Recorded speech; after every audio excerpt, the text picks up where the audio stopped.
अस्सलामुअलैकुम। આજના e learning પ્રોગ્રામમાં આપ સૌનું હાર્દિક સ્વાગત કરું છું। વિદ્યાર્થી મિત્રો, અગાઉના વિડીયોમાં આપણે આપણું બીજું ચેપ્ટર જે છે વૃદ્ધિ અને વિકાસના નિર્દેશકો, તો અગાઉના વિડીયોમાં આપણે આર્થિક વિકાસના નિર્દેશકો જે છે એના બે નિર્દેશકો વિકાસના નિર્દેશકો એમાં રાષ્ટ્રીય આવકનો વૃદ્ધિદર અને માથાદીઠ આવકના વૃદ્ધિદર વિશે આપણે ચર્ચા કરી ગયા। એની સમજૂતી આપણે અગાઉના વિડીયોમાં મેળવી। હવે આપણે જોઈએ આપણું ત્રીજું નિર્દેશક જે છે જીવનની ભૌતિક ગુણવત્તામાં સુધારણા। તો વિકાસનો હેતુ શું છે? લોકોના જીવન ધોરણમાં સુધારો કરવાનો। તો જીવન ધોરણમાં સુધારો કેવી રીતના થાય? તો લોકોની પ્રાથમિક જરૂરિયાતો સંતોષાય, એમને પૂરતા પ્રમાણમાં ખોરાક મળી રહે, સમતોલ આહાર મળી રહે, જીવન જરૂરી ચીજવસ્તુઓ પૂરતા પ્રમાણમાં મળી રહે। આ ઉપરાંત શિક્ષણ, આરોગ્ય, રહેઠાણ, મનોરંજનની સેવા, ઉર્જા શક્તિ અને અન્ય જે સેવાઓ છે જો એને પૂરતા પ્રમાણમાં મળે તો આપણે એમ કહી શકીએ કે જીવન ધોરણમાં સુધારો થયો છે। તેથી કોઈપણ દેશમાં આર્થિક વિકાસ થયો છે તે બીજા દેશ કરતાં કેટલો વધારે કે કેટલો ઓછો થયો છે તે માપવું હોય તો એના માટે જીવનની ભૌતિક ગુણવત્તાનો નિર્દેશ સ્વીકારવામાં આવ્યો છે। તો તમને પ્રશ્ન ઊભો થાય કે જીવનની ભૌતિક ગુણવત્તા એટલે શું? જીવનની ભૌતિક ગુણવત્તા એટલે શું? તો માનવ જીવનની ભૌતિક ગુણવત્તા વિવિધ વસ્તુઓ અને સેવાઓની વપરાશના ધોરણો પર આધારિત છે। ફરીથી સાંભળજો વિદ્યાર્થીઓ કે માનવ જીવનની ભૌતિક ગુણવત્તા વિવિધ વસ્તુઓ અને સેવાઓની વપરાશના ધોરણો પર આધારિત છે। તો આ વપરાશના ધોરણો એટલે કે મનુષ્ય પોતાના જીવનમાં, દાખલા તરીકે તમે કે હું, આપણે બધા જ વિવિધ વસ્તુઓ અને સેવાઓની વપરાશ કરીએ છીએ। અહીંયા તમે એનું પિક્ચર જોઈ શકો છો કે આપણે વસ્તુઓ એટલે કે જે આપણે ખોરાકનો ઉપયોગ કરીએ, એમાં ટકાઉ વસ્તુ પણ આવી ગઈ, બિન ટકાઉ વસ્તુ પણ આવી ગઈ।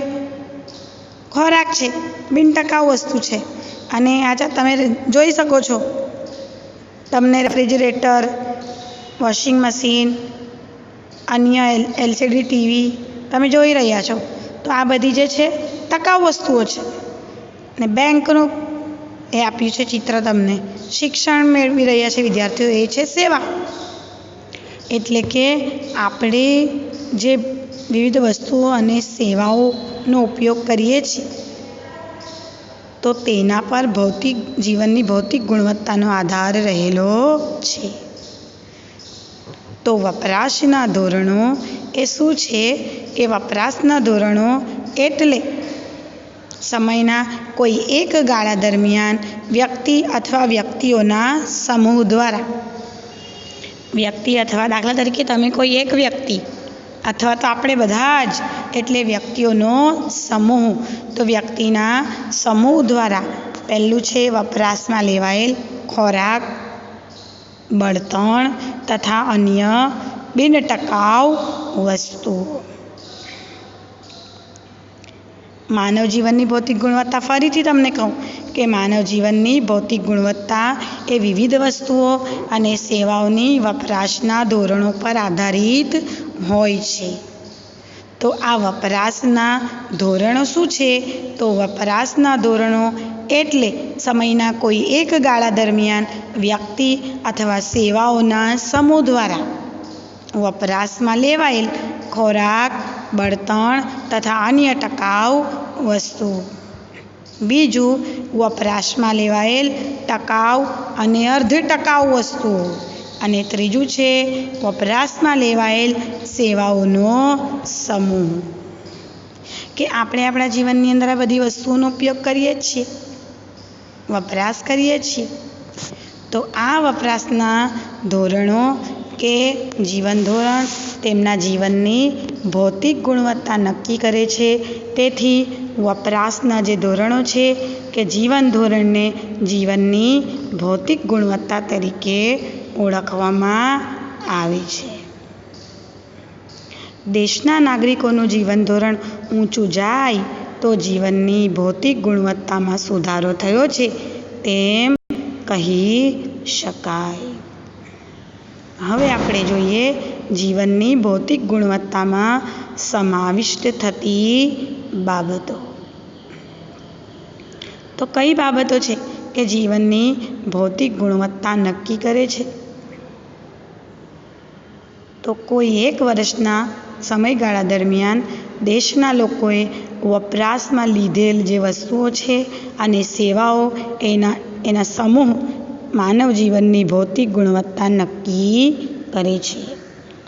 કે આપણે જે વસ્તુઓ અને સેવાઓ વપરાશમાં લીધી છે તો તે આપણા જીવનની ભૌતિક ગુણવત્તા નક્કી કરે છે. તો આ વસ્તુઓ અને સેવાઓ તો કઈ કહીશું? વસ્તુઓ અને સેવાઓ તો ઘણી બધી છે. તો એમાંથી મુખ્ય બાબતો, મુખ્ય ઘટકો જે છે તે આ મુજબ છે. તો યાદ રાખજો, આ 10 ઘટકો તમારે યાદ રાખવાના છે.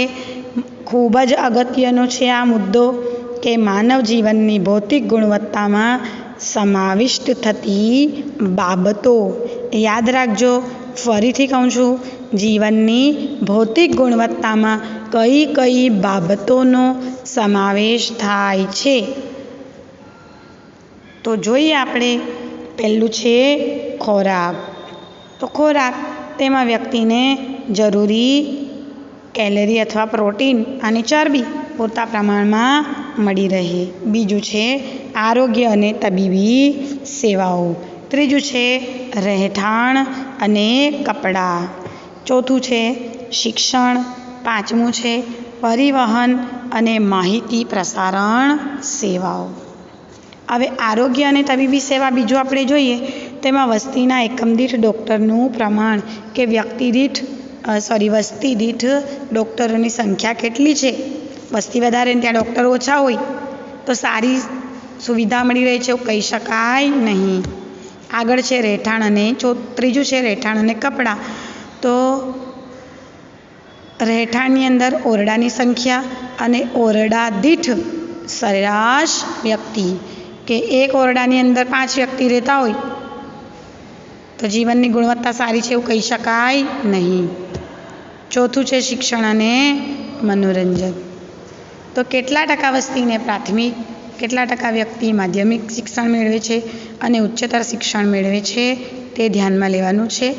આગળ મનોરંજનમાં ટીવી અને થિયેટર્સ વગેરે. ને પાંચમું છે પરિવહન અને માહિતી પ્રસારણ સેવાઓ. એમાં પણ વસ્તી દીઠ રસ્તાની લંબાઈ, રેલવેની લંબાઈ, પરિવહન સેવામાં આવે ને, રોડ, રસ્તા, રેલવે, અને માહિતી પ્રસારણમાં ટેલિફોનની સંખ્યા વગેરે. આગળ જોઈએ આપણે જીવનની ભૌતિક ગુણવત્તામાં સમાવિષ્ટ થતી બાબતો જોઈ રહ્યા છે. છઠ્ઠું જોઈએ ઉર્જા શક્તિ, એટલે માથાદીઠ ઉર્જાની વપરાશ, કે વ્યક્તિને વીજળીની સુવિધા ઉપલબ્ધ છે કે નહીં પૂરતા પ્રમાણમાં. પછી દેશની વસ્તીને મળતું પીવાનું ચોખ્ખું પાણી. 7મી બાબત છે દેશની વસ્તીને મળતું પીવાનું સ્વચ્છ ચોખ્ખું પાણી. 8મું છે સરેરાશ આયુષ્ય. સરેરાશ આયુષ્ય એટલે કે વ્યક્તિનું એવરેજ, એનું આયુષ્ય કેટલું સરેરાશ વ્યક્તિ દીઠ. પછી બાળ મૃત્યુનું પ્રમાણ. 9મી બાબત છે બાળ મૃત્યુનું પ્રમાણ. અને 10મું છે ડ્રેનેજની સુવિધા. ફરીથી જોઈ લઈએ વિદ્યાર્થીઓ, આ 10 બાબતો યાદ રાખવાની છે. પહેલું છે ખોરાક, બીજું આરોગ્ય અને તબીબી સેવાઓ, ત્રીજું રહેઠાણ અને કપડાં, ચોથું શિક્ષણ અને મનોરંજન, પાંચમું પરિવહન અને માહિતી પ્રસારણ સેવાઓ, છઠ્ઠું છે ઉર્જા શક્તિ, સાતમું પીવાનું સ્વચ્છ પાણી, આઠમું સરેરાશ આયુષ્ય, નવમું બાળ મૃત્યુનું પ્રમાણ અને 10મું છે ડ્રેનેજની સુવિધા. તો આ જે 10 બાબતો છે એમાં જો સુધારો થઈ રહ્યો હોય તો માનવ જીવનની ભૌતિક ગુણવત્તા સુધરી છે આપણે એમ કહી શકીએ. અને જો ન સુધારો થયો હોય તો કયા ક્ષેત્રમાં સુધારાની જરૂર છે? કે શિક્ષણમાં સુધારો કરવો જોઈએ, કે લોકોને રહેઠાણની સુવિધા આપવી જોઈએ, માથાદીઠ ઉર્જાની વપરાશ વધારે, માથાદીઠ ઉર્જા લોકોને મળી રહે, અથવા સરેરાશ આયુષ્યનું પ્રમાણ ઓછું હોય, બાળ મૃત્યુનું પ્રમાણ વધારે હોય. તો આમ કે જે ક્ષેત્રમાં સુધારાની જરૂર હોય તે જાણવાનું, પછી તેના ઉપાયો યોજીને કે શિક્ષણમાં વધારવા માટે, દાખલા તરીકે આપણી જે સરકાર છે તો કન્યા કેળવણીને મહત્ત્વ આપી રહી છે, બેટી બચાવો બેટી પઢાઓ, કે જેનાથી શું થાય, દેશમાં સાક્ષરતાનું પ્રમાણ વધે. તો આમ કે જે ક્ષેત્રમાં સુધારાની જરૂર હોય તેના ઉપાયો યોજીને દેશનો વિકાસ કરી શકાય છે. માનવ જીવનના કોઈપણ નિર્દેશકને સાપેક્ષ રીતે પણ રજૂ કરી શકાય અને સૌથી ઊંચું મૂલ્ય ધરાવતા નિર્દેશકને 100નો આંક આપવામાં આવે છે. જીવનની ભૌતિક ગુણવત્તા સુધારવા ઉપર વિકાસશીલ દેશો જે છે, એટલે જે દેશો વિકાસ કરી રહ્યા છે તેઓ હવે વધારે ધ્યાન આપે છે. હવે જોઈએ આપણે જીવનની ભૌતિક ગુણવત્તાનો આંક. ફિઝિકલ ક્વોલિટી લાઈફ ઇન્ડેક્સ, ટૂંકમાં એને PQLI તરીકે ઓળખવામાં આવે છે. જીવનની ભૌતિક ગુણવત્તાનો આંક PQLI, physical quality life index. તો આપણે આગળ જોઈ ગયા આર્થિક વિકાસના નિર્દેશકો, રાષ્ટ્રીય આવક અને માથાદીઠ આવકનો વધારો. પણ એ આર્થિક વિકાસનો સાચો નિર્દેશક નથી. કેમ નથી? કારણ કે એની મર્યાદાઓ પણ આપણે જોઈ ગયા છે. દેશની વધતી આવક અમુક લોકોના હાથમાં કેન્દ્રિત થાય તે વિકાસ નથી. આપણે એમ જોયું કે જો આવક વધતી હોય તો વિકાસ થયો છે, રાષ્ટ્રીય આવકમાં વધારો થતો હોય, માથાદીઠ આવકમાં વધારો થતો હોય તો વિકાસ થયો છે તેમ કહી શકાય નહીં. કારણ કે વધતી આવક અમુક લોકોના જ હાથમાં કેન્દ્રિત થાય છે. તમે જોઈ શકો છો કે આપણે ત્યાં ટોપ ધનાઢ્ય લોકો છે તેની સંખ્યા ઓછી છે અને એમની પાસે આપણી જે GDP છે એનો મોટા ભાગનો હિસ્સો, એટલે આપણી કુલ રાષ્ટ્રીય આવકનો હિસ્સો એમની પાસે ખૂબ વધારે પ્રમાણમાં છે. તેથી તે વિકાસ નથી. દેશનો વિકાસ એવો હોવો જોઈએ કે જે ગરીબોના જીવન ધોરણને ઊંચું લાવે. કારણ કે આપણને બધાને જ ખબર છે ધનિક ભારતમાં ગરીબો વસે છે. ભારતમાં ગરીબીનું પ્રમાણ ખૂબ વધારે છે. તો વિકાસ એવો હોવો જોઈએ કે જે ગરીબોના જીવન ધોરણને ઊંચું લાવે, ગરીબોની પ્રાથમિક જરૂરિયાત સંતોષાય, રોટી કપડાં અને મકાન. આ બાબતોને ધ્યાનમાં રાખીને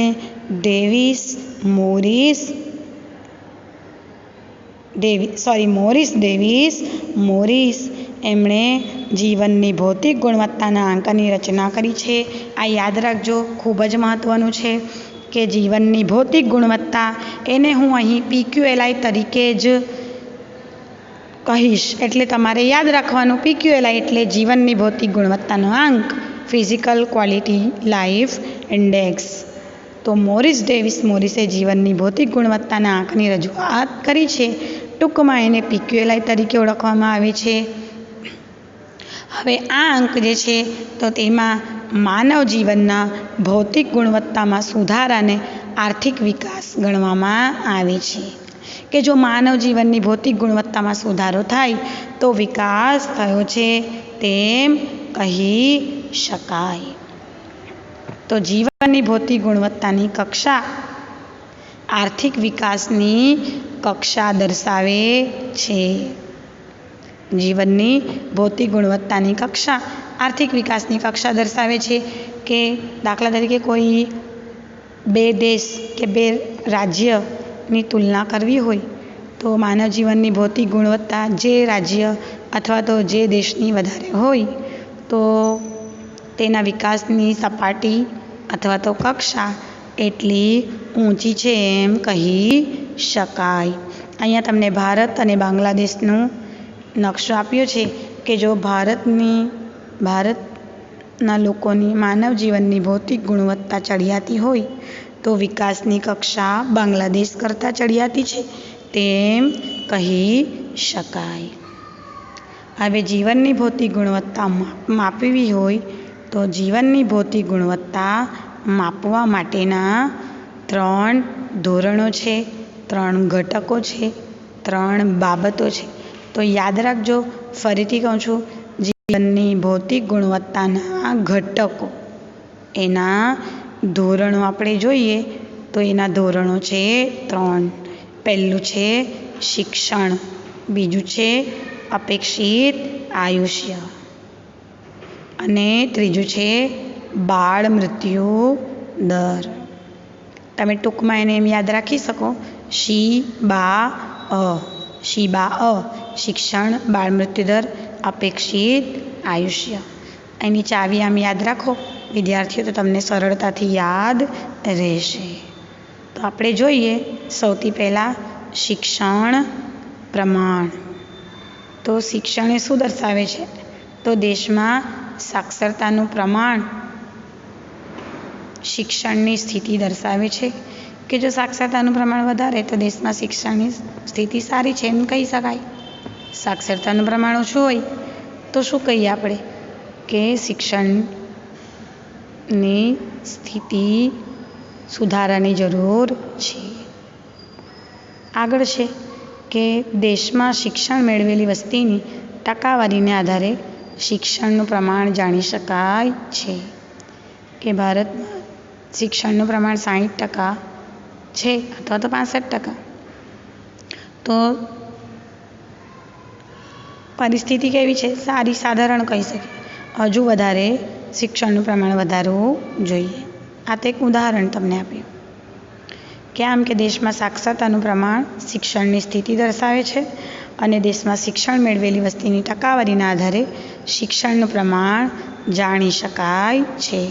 બીજું ઘટક જોઈએ અપેક્ષિત આયુષ્ય. તો આપણે યાદ રાખજો, મહત્ત્વનું છે. બાળકના જન્મ સમયે તે કેટલા વર્ષનું આયુષ્ય ભોગવશે તેની અપેક્ષા, તેને અપેક્ષિત આયુષ્ય તરીકે ઓળખવામાં આવે છે. ફરીથી, બાળકના જન્મ સમયે તે કેટલા વર્ષનું આયુષ્ય ભોગવશે તેવી અપેક્ષા, તેને અપેક્ષિત આયુષ્ય તરીકે ઓળખવામાં આવે છે. જો પ્રજાનું આ સરેરાશ આયુષ્ય, અપેક્ષિત આયુષ્ય શું દર્શાવે છે? પ્રજાનું સરેરાશ આયુષ્ય. અપેક્ષિત આયુષ્યનું પ્રમાણ વધારે હોય તો આરોગ્યની સ્થિતિ, દેશમાં આરોગ્યની સ્થિતિ, આરોગ્યની સેવાઓ સારી છે તેમ કહી શકાય. છેલ્લું ઘટક ત્રીજું આપણે જોઈએ બાળ મૃત્યુ દર. તો બાળ મૃત્યુ દર એટલે શું? આ પણ તમારે યાદ રાખવાનું છે કે જીવતા જન્મેલા દર 1000 બાળકોએ 1 વર્ષનું આયુષ્ય પૂર્ણ કર્યા પહેલાં મૃત્યુ પામતા બાળકોની સંખ્યા. જીવતા જન્મેલા દર 1000 બાળકોએ 1 વર્ષનું આયુષ્ય પૂર્ણ કર્યા પહેલાં મૃત્યુ પામતા બાળકોની સંખ્યા. જો બાળ મૃત્યુદર ઘટે તો દેશમાં આરોગ્યની સગવડતા સારી છે તેમ કહી શકાય. બાળ મૃત્યુદરનું પ્રમાણ જો ઓછું હોય, એમાં ઘટાડો થતો હોય તો દેશમાં આરોગ્યની સ્થિતિ સારી છે તેમ કહી શકાય. હવે PQLI કેવી રીતના ગણવામાં આવે છે? તો PQLI બરાબર શિક્ષણનું પ્રમાણ વત્તા અપેક્ષિત આયુષ્યનો આંક વત્તા બાળ મૃત્યુદરનો આંક. તો અહીં આપણું આજનું જે ટૉપિક છે તે પૂર્ણ થાય છે. ત્યાર પછીના વિડીયોમાં આપણે જીવન PQLIની રચના વિશે માહિતી મેળવીશું.